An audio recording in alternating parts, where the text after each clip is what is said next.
This interview is for information only and should not be considered as investment advice or a recommendation to buy shares in the company featured. Welcome to this Stock Box interview.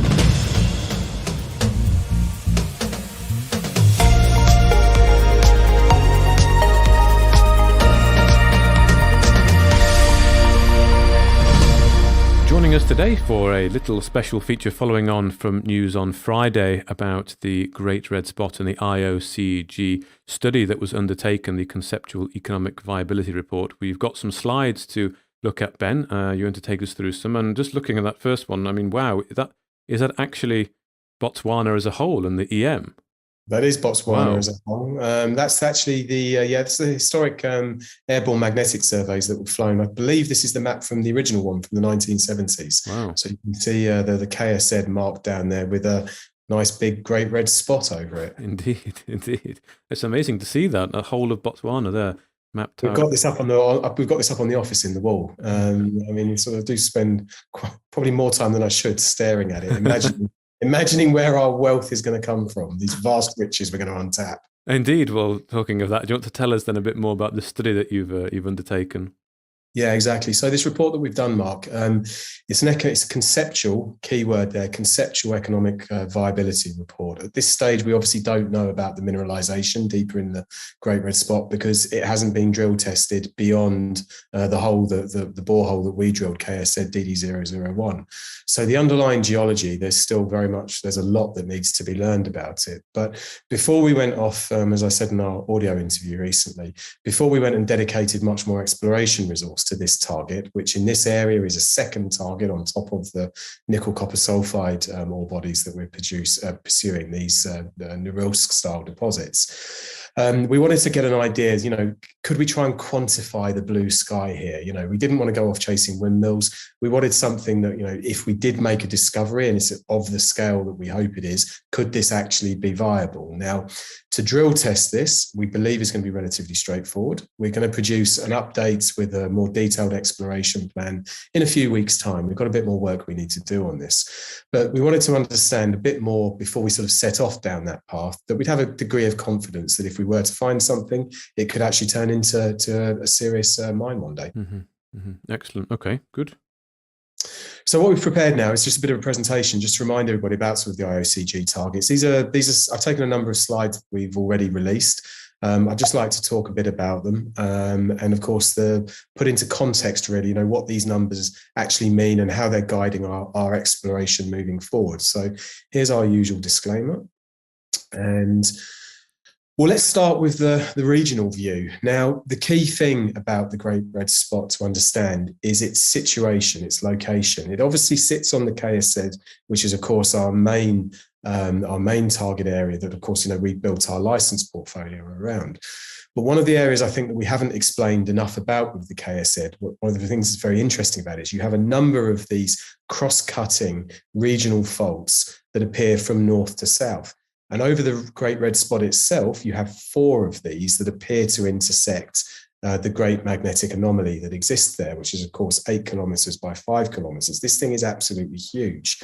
Now, the reason that those faults lines are so important is because those are obviously areas of significant geological activity over hundreds of millions, even billions of years. And obviously, through these systems, these provide theoretically, but also in practice, the conduits through which vast amounts of magma would have passed. And of course, you need vast amounts of magma because it was the magma that was carrying the metallic elements from the Earth's core up to surface that obviously form the vast majority of today's major metal deposits. Now, the reason that the Great Red Spot is so attractive as an exploration target is because it's what's called a nexus. So a nexus is where you have effectively a junction, so where a number of these faults will occur. But of course, it's been under this sort of about give or take 100 meters or so of Kalahari sand. So historically, it's never been explored because the technology wasn't sufficiently advanced to delineate individual drill targets. It's historically just far too challenging. Now, of course, Kavango's pitch is that we're now deploying this modern technology to try and unlock the secrets of the Great Red Spot. And our hope is that this body will ultimately yield at least one major economic discovery. So the Iocg targets, we produced this again, I say recently, so people will be familiar with this, but we wanted just to show this today because I wanted to remind people of some of the physical evidence that we've gathered from the Great Red Spot. I'll be talking about the geophysics a bit more in a moment. That's our primary exploration tool. But what really sort of alerted Kavango to the potential for the Iocg was our whole KSZ DD001, which we drilled back in November. Now that hole revealed 4% magnetite. That immediately caught Jeremy Bretz, who's our lead geophysicist on the project now. That caught his attention because he'd worked on this project, the Great Red Spot, 20 years ago. And one of the ideas that was postulated at that time was that the GRS could be an Iocg system, so an iron oxide copper gold system. And one of the features of Iocg is you tend to have these magnetite zones. Now, they're not necessarily where the ore bodies occur. So, for example, at Great Olympic Dam, which we'll talk about, the economic mineralization tends to be associated with the hematite, which is another form of iron oxide, copper gold. Another form of iron oxide. But of course, the fact that we actually got physical evidence of magnetite, we were the first company to pull up rocks from the subsurface that suggested that this system actually could be down there. That was, the original theory.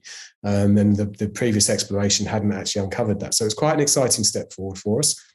We took, over the following weeks and months, we ran a number of surveys. So we ran what are called gravity surveys, and we ran more ground magnetic surveys to build up a clearer picture before we actually released this information into the public domain. We really crash tested this idea.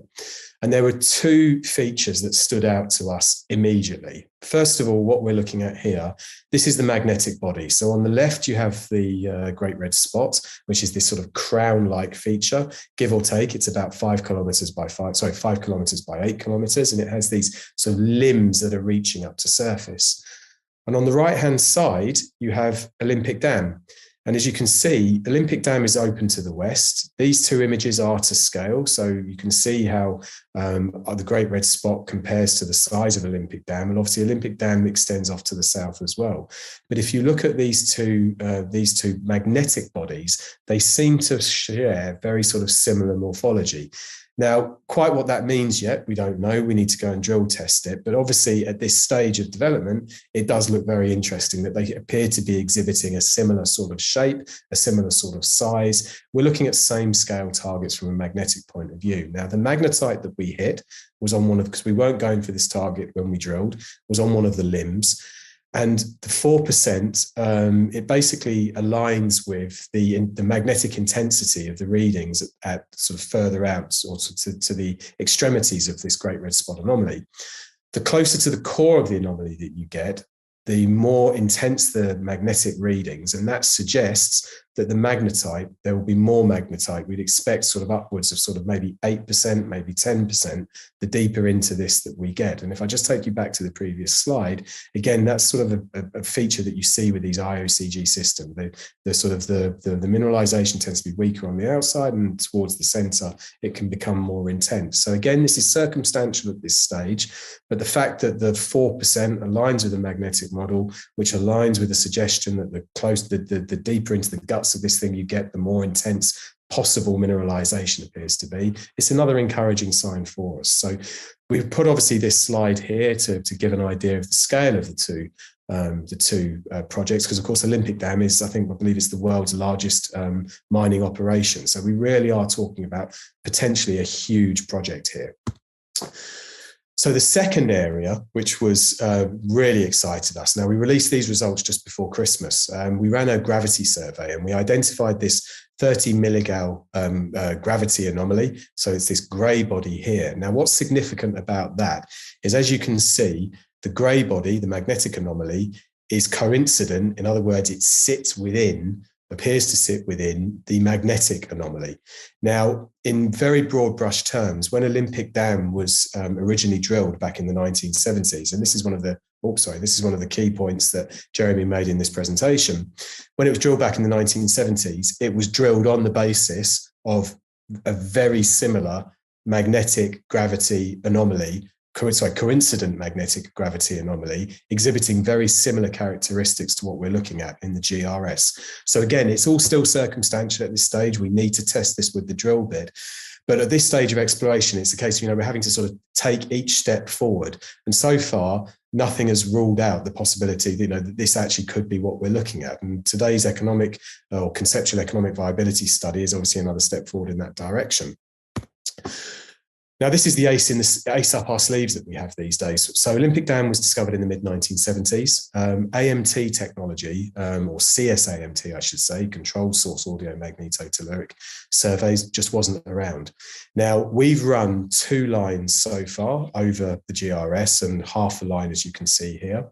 So our data coverage at the moment is fairly limited. Now, we ran these lines initially because we felt that with our new use of this technology, and I've talked a lot about this in other interviews, just how important this CSAMT is to us as an exploration tool moving forward. But before we dedicated a much more extensive campaign, again, we wanted to get an idea that the sort of the blue sky, the prize that's on offer that we're pursuing with this would actually be worthwhile. So what the AMT does is it gives us an ability to see down to about 2 kilometers. The first 700 meters, we can get incredible definition, and I'll show a screenshot in a moment of the definition we can get, where we're even seeing what we believe is the stratigraphy, so the rock layers. And then from that level down to about 2 kilometers, we're then seeing sort of potential alteration in quite clear definition. So what this CSAMT technology is doing is it's giving us the chance to get a much clearer picture of what's actually happening subsurface, looking for these great areas of change. And Iocg deposits, they are what are known as alteration systems. And I'll show some of the Olympic Dam schematics in a moment so you can see just sort of the scale of what we're talking about. But this technology in particular is very important for us. And we now are going to be deploying much more CSAMT across the Great Red Spot. Now, what we have in these next 2 slides, just very quickly, we've got a plan view and a side view of the Olympic Dam deposits. And as you can see, this thing is absolutely enormous. These zones of alteration are very, very large. Now, at this stage, the reason that that's very important is because when we come to drill test this, we're not looking for like the nickel copper sulfide bodies that we're searching for shallower in the sort of the shallow horizons of the Karoo or the Proterozoic. Those are much smaller bodies. They are much harder to hit from a drilling perspective. These alteration zones in this potential size of Iocg target, they're much larger. So all we need to do is kiss one of these things, and if the mineralization is there, we should get a very clear indication of it pretty quickly. Now, what you can see obviously within these zones, and again, you don't need to be particularly technical to understand this. You can just see from all of the colors, in simplest terms, from all of the colors, just how much is going on. There's just geologically a great deal going on. So what's excited us then is this is the north-south, so north is on the right and south is on the left. So this is the north-south traverse that we ran down the Great Red Spot. So it's this here. And what we're looking at is the inverted data, so this much higher definition. Further to the south, you can see this really sort of bland, boring, sort of very, so this pastel color. There's nothing that's happening here, which you'd expect to see in a lot of AMT. Lots of subsurface geology is going to be like this, sort of very consistent and contiguous. Where things start to get really interesting is in the Great Red Spot itself. So the boundaries of the Great Red Spot we've marked out with these dashed lines, and you can see what we believe are possible zones of quite significant alteration. So Jeremy has marked these out on the map. Now, this is just a preliminary view at this stage, so we're nowhere near being drill ready just yet. We need to run more of these surveys. We need to do much more data analysis. But what this is showing us that there's plenty that's been going on that looks very interesting. And if we look further to surface, we've got potential folds as well. We've no idea what this means at the moment, other than something big has happened. The data, the computer or software we've been using hasn't been able to define exactly the data that we've got here. But again, from our perspective, that's a good thing, because the more activity, the more action you've had subsurface with all the magma passing through, the more chance there is that something significant has gone on. So there's obviously still a lot we need to learn about this and to understand, but purely from an exploration perspective, this looks highly prospective and very, very exciting, just simply because of the amount that we can see in this one screenshot of what's going on. So in terms of the model itself, these were the numbers that we produced today. Now, again, very conceptual at this stage. We've used Olympic Dam as the analog, but we know that the likelihood is the geology in the Great Red Spot is going to be very different to Olympic Dam. So the ores that we might encounter, sort of the grades, the bulk, there's like to be a great deal of variation, but we had to start somewhere.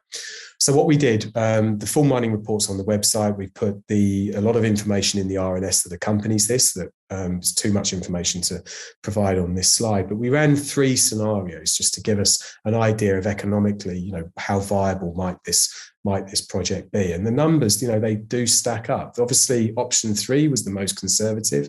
The 17% IRR down at this level that's not too exciting.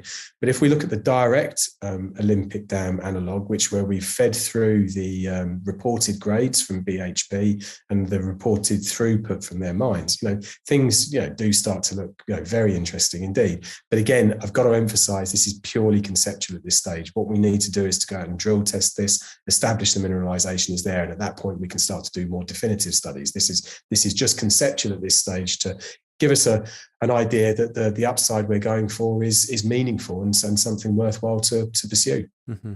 So the option 2, is that Olympic Dam's grades? So it's Olympic Dam's grades modelled if we encountered them at our depth within the Great Red Spot. Okay. So a number of assumptions were built into this. So, for example, sinking 2 mine shafts down to 2 kilometres. So what you're looking at on the option 2 is imagine Olympic Dam at the depth of the GRS targets, which we're looking at, which you can see start from about 1,000 metres and go down to about 2,000 And that's deeper than Olympic Dam. Yeah, exactly. So Olympic Dam, it's a good question, Mark. So Olympic Dam it's classed officially as an open pit operation. It was a massive challenge for them. They stripped just over 300 meters of surface rocks to get down to Olympic Dam to make it open pit in inverted commas.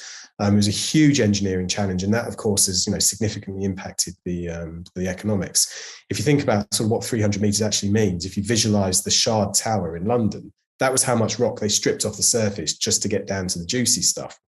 What wasn't available back then was this block cave mining technique. So the report that we've had designed today, so the guys at Executive Mining, they're very experienced in Southern Africa. These guys really do know what they're talking about.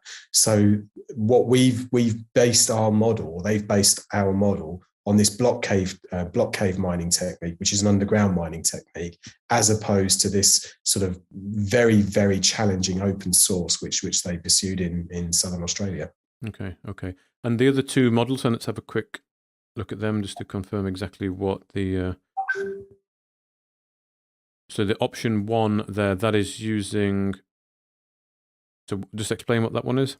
So option 1 was where we looked at we basically put together sort of numbers of estimated grades ourselves. I wouldn't get too hung up on these numbers just yet because this really is conceptual. So what we did, our exploration team, led by John, they put together a series of numbers which they felt would sort of be conservative, sort of the minimum type threshold of what we would need to encounter for something like this to be worthwhile. It is a bit of educated guesswork at this stage, and option 3 was just a much more conservative version of that with a higher capex and lower some lower numbers as well. So it's again it's conceptual at this point. So I wouldn't get too hung up on these numbers because obviously it's to give us just an idea of sort of what the economics might look like, and is this worth us pursuing from an exploration perspective. I think the rendering that you're able to produce is phenomenal these days. I mean, that's incredible. And actually, just from an AIM company as well. Actually, you're not AIM, are you? But for a junior explorer, you don't often see these from company CEOs. I'm always impressed. I mean, the comparison there to Olympic Dam. It's nice to make that comparison, but how realistic is it? I mean, you said there that the ore body shape is similar, that the mag coincident anomaly is similar. Are there anything else? You're not comparing Olympic Dam too easy, are you? No, definitely not. I mean, this image that you're looking at here. I mean, we've crash tested this data, this coincident gravity magnetic anomaly. I got asked this question the other day. I was in a meeting with potentially very interested party, and not to do with this particular project, something else we're looking at. And they looked at us and said, well, how can you, as a 9 million market cap company, credibly sit here in front of me and tell me that you're after the next Olympic Dam? So I looked back at him and said, well, why not? We've used the right technology. We're using, we haven't invented this data. These are the readings that we've gathered. We've got some physical evidence that acts as an exploration pointer. And for us to go and test this, let's just say for the sake of argument, it is 4 boreholes that we'll need to sink into this. Let's say we take them down to about 2,000 meters each. So that would take us sort of right down to the bottom so we can really get into the heart of it. If the rocks are there, if the economic mineralization is there, what's to stop us from finding it?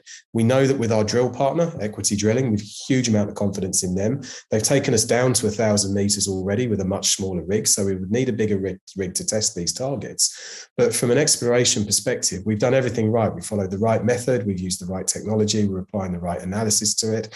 I think we've taken the right approach today by looking at this this conceptual economic viability study that we've put together. I mean, this is the thing about Kavango, and I always say this, and at the moment I think there's a lot of feeling out there, there's a bit of arm waving, and here he goes again, he's going to be very enthusiastic and tell us this, that and the other, but we punch above our weight as a company, and that's reflected in the results that we're seeing here. So if it turns out that we frankly have got very lucky with this. I mean, this was never the original objective. I mean, the original guys behind Kavango, I mean, they knew nothing about this Iocg model. There was information about it in the public domain, and neither did I until Jeremy had a conversation with me last November when we got those initial drill results through and said, I think you need to take a look at this. These magnetite readings are interesting. So we've got 4 data sets that we're using that appear to be pointing in a similar direction. So if it's there, we'll find it.